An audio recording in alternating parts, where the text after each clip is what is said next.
In this video, I'm going to give you 5 tips and tricks to help you make more money with Shipt. But before I get into it, be sure to like and subscribe if you want to see more content like this. Without further ado, let's jump right into it. So tip number 1 is tip tracking and map labeling. If you use Google Maps, one of the handy features that it comes with is being able to label the addresses that you come to. Now, the best way to do it is when you go into an address for an order that you're about to complete, you hit that address, you hit that edit label button, you add the date of that order and the last 4 of that order number. So in the future, whenever you want to look up to see if that customer tipped, because maybe you get another offer from that customer again in the future, what you want to do is hit that address, look back in your payment history for that record of that date and that last 4, see if that customer tipped, and if they did tip, how much did they tip? So going forward, to know if that customer is a tipper or if it's a customer that you should probably consider dropping their order. If you do this consistently, it's an easy way to master your market. You'll have an idea of who all the customers in your market that tip or rate you well in the future, because typically if they tip, they also rate 5 stars. If they don't tip, you also have a record of those customers as well. Using this trick to master your market will end up increasing the amount of orders that you receive tips for over time. Of course, when you get a new customer, there's no way to know if they're a tipper or not. If you're getting a good amount of orders in your market, then maybe it's not a time to roll the dice, but on a slower day, maybe you do roll those dice and gamble that customer will tip you that day. Now, of course, you can be proactive and at the end of each day, go back into your Google Maps and label all of the customers that tipped you that day. But if you've been a long-term Shipt driver, you know that some customers take multiple days, if not weeks, and even up to months to get you your tip. So either way, if you get another order from that person and it's a month later and you have that date and you have that last 4, you can always check your records and confirm, is that customer a tipper or not, and should you accept that order or not. So ultimately, that's how you master your market with Shipt and continue to build your business or your client list, which leads me to tip number 2. Another way to build your client list is batch snatching. Now, of course, with Shipt, you get offers throughout your day, especially if you're a higher rated shopper. But if you're not a high rated shopper, then you're kind of relegated to getting batches from Open Metro. So one thing is just,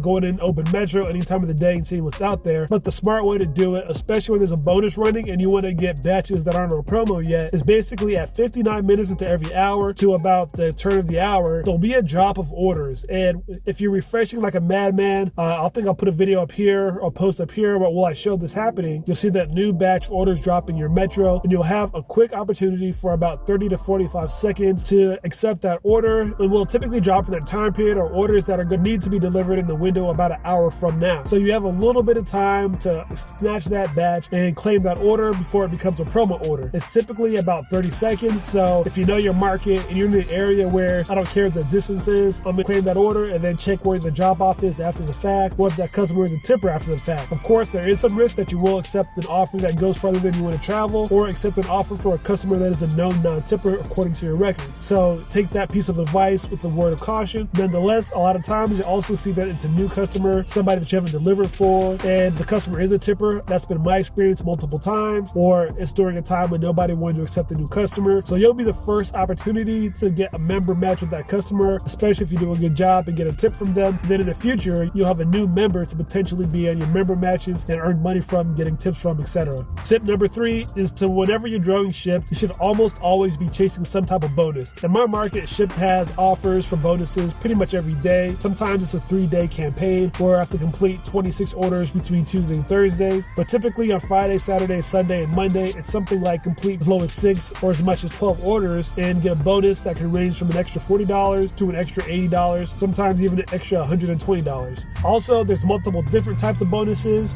So it could be a bonus that could be any delivery type. It could be bonuses split by delivery only and shop and deliver orders. So make sure you pay attention to any type of qualification for that bonus. And a lot of times there's even multiple bonuses that you can hit. Now, when you're trying to chase a bonus, there's typically 2 ways that you're going to do it. Either doing a bunch of delivery only orders, which of course typically don't come with tips, although you can complete them faster and technically earn a higher dollars per hour.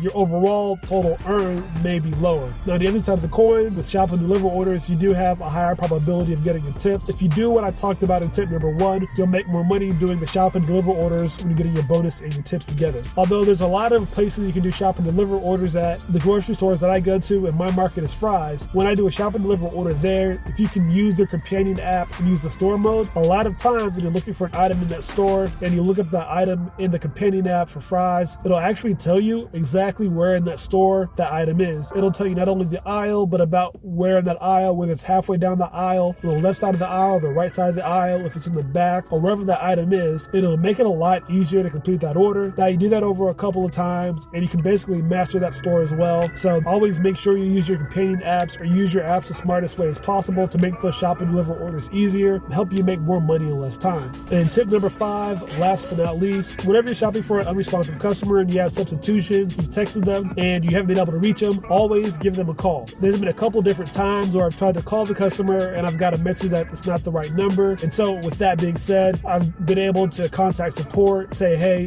I tried to call this customer for substitutions. They didn't respond to me. In case something goes wrong, like you get a 1 rating, you need rating forgiveness. So have that noted on the order, which will almost guarantee that if they try to rate you 1 for, a missing item, incorrect item, or whatever it may be, when you put in for that rating forgiveness for that order, the support, whoever handles that rating forgiveness dispute will look at it, see that you noted that order, and they'll be able to overturn that for you. Another thing about unresponsive customers, at least in my opinion, the risk outweighs the rewards when it comes to substituting the item. When I've substituted items for unresponsive customers, that's when it's typically I get that 1 rating and somebody saying, no, the wrong items, incorrect items. And when there's wrong items or incorrect items, that's also typically going to be one of the things that they choose under the feedback for the 1 ratings. Also, I recommend you text pictures every time, even if it seems unnecessary, but also when texting those pictures, also put in the words to describe what those items are. If you've been a Shipt Shopper for a while and you've been shopping in these stores, and especially Target for that matter, you know that sometimes their signals are a little shoddy, so sometimes the pictures won't go out, but the words will. So if you have that, and then you can also put in there that, hey, I tried to send you a text, Shipt will have that information, especially when it comes to,